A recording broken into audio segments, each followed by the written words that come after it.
Welcome back everyone to another episode of This Week in Comics. My name is Yule. Let's talk about the top 5 comics we sold last week. At number 5 we have Man of Steel number 4 by Brian Michael Bendis with art by Kevin Maguire. Coming in at number 4 we have Avengers number 3. This is the third part of Jason Aaron's story that he just started recently. In the number 3 position we have Justice League number 2 with Scott Snyder writing and artist Jorge Jimenez. At number 2 this week we have Gideon Falls number 4 by Jeff Lemire and Andrea Sorrentino. Taking the top spot this week we have Batman number 49, Batman back where it belongs, in the top spot. An extra tidbit about that top 5 spot, 2 through 4 actually were neck and neck, and I'm very curious as to see which one between Gideon Falls, Justice League, and Avengers going forward is actually going to break away from the pack. Personally, I think it's going to be Gideon Falls, but if you can let me know what you think in the comments down below, I would really like to find that out. Now let's talk about some reviews. First up this week we have Black Hammer Age of Doom number 3.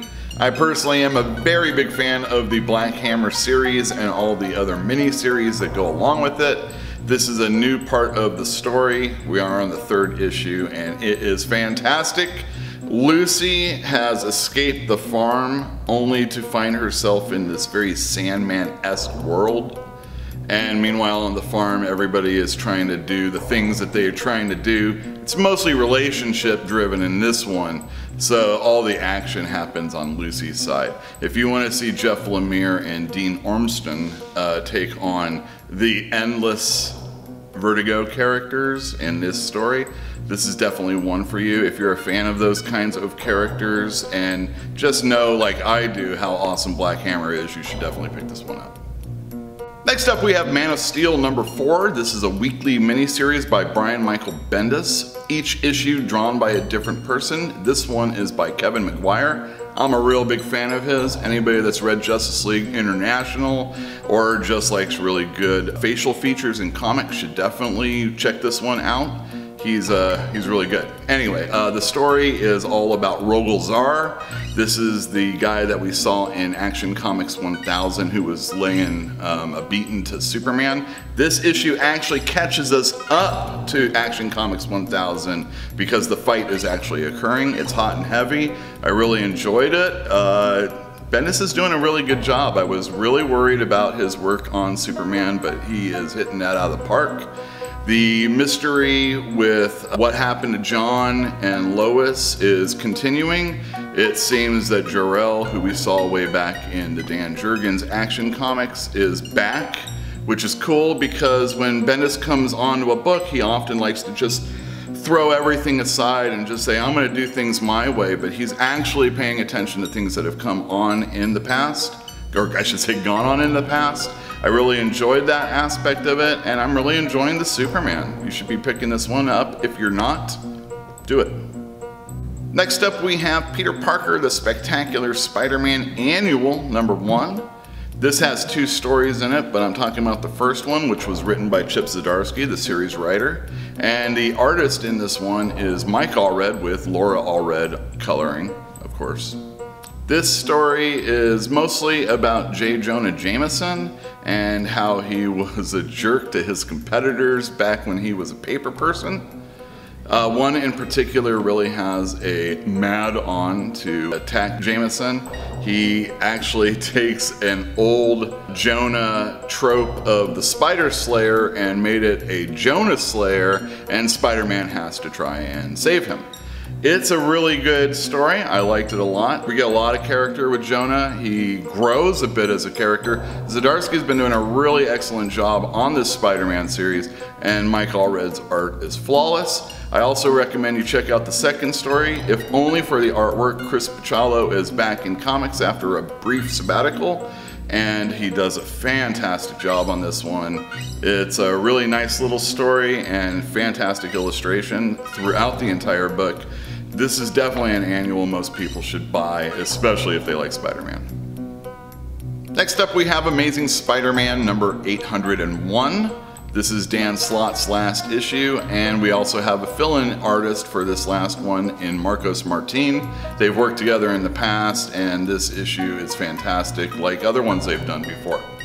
This story revolves around a gentleman who is trying to convince his daughter why Spider-Man is the greatest superhero. She doesn't really buy into it, thinking the Avengers are so great because they saved the world, and Black Panther is around and he's like a king of a nation and all this other stuff. But what we find out early on in the story is that this gentleman was actually saved by Spider-Man in Spider-Man's earlier days when he was like in high school.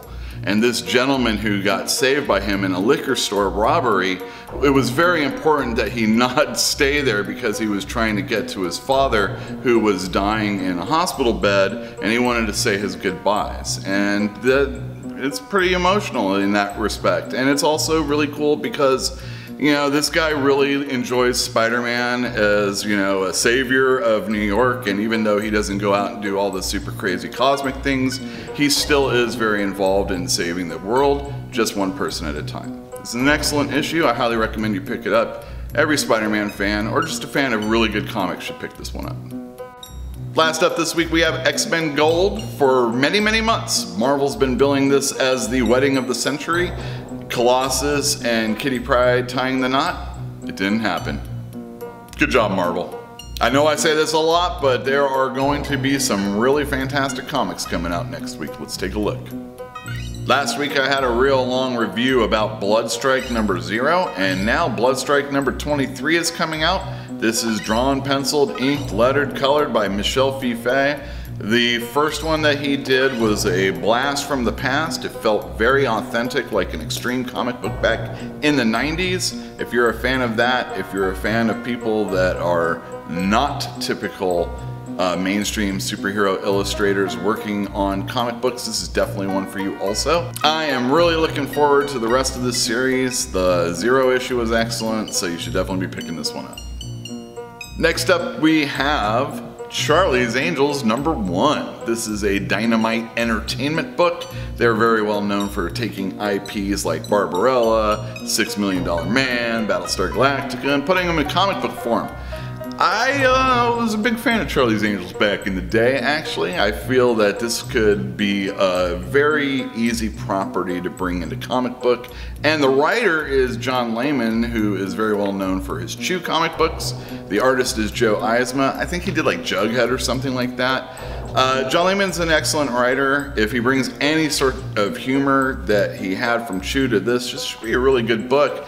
The Dynamite Entertainment books are popular among people in this store, especially that G.I. Joe $6 Million Man crossover that's been coming out recently. So I'm looking forward to Charlie's Angels for that reason, and definitely because of the creative team.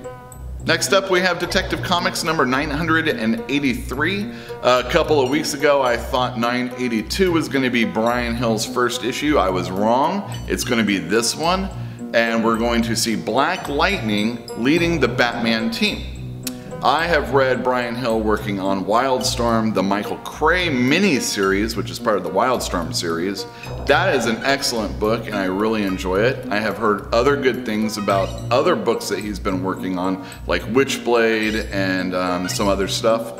I am really looking forward to his take on Black Lightning. He seems to have a real good grasp on storytelling and character development, and Black Lightning could really use the rehabilitation by somebody that wants to take care of him.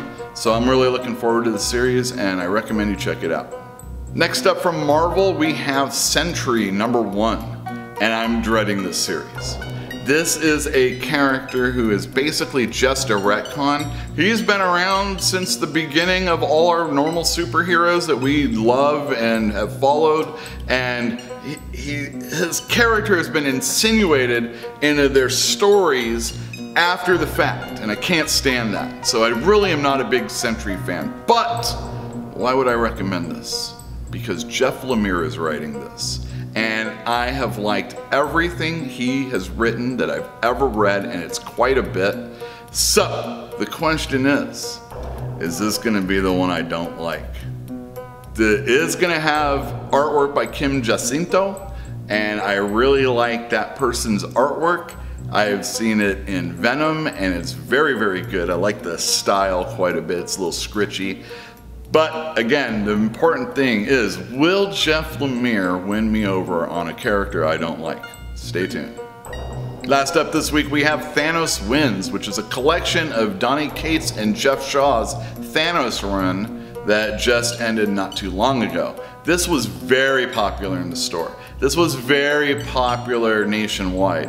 Thanos issues that these guys worked on have been going up in price as far as like eBay and stuff like that. It introduced like the Cosmic Ghost Rider or something like that, and it takes us into the future where Thanos kind of has to, I guess, battle his older self. There's all sorts of neat little things that are going on in the series. I personally was not able to read every single issue because, again, they were selling out like crazy, but I'm really looking forward to this and finally getting in my hands so I can go through the entirety of the story.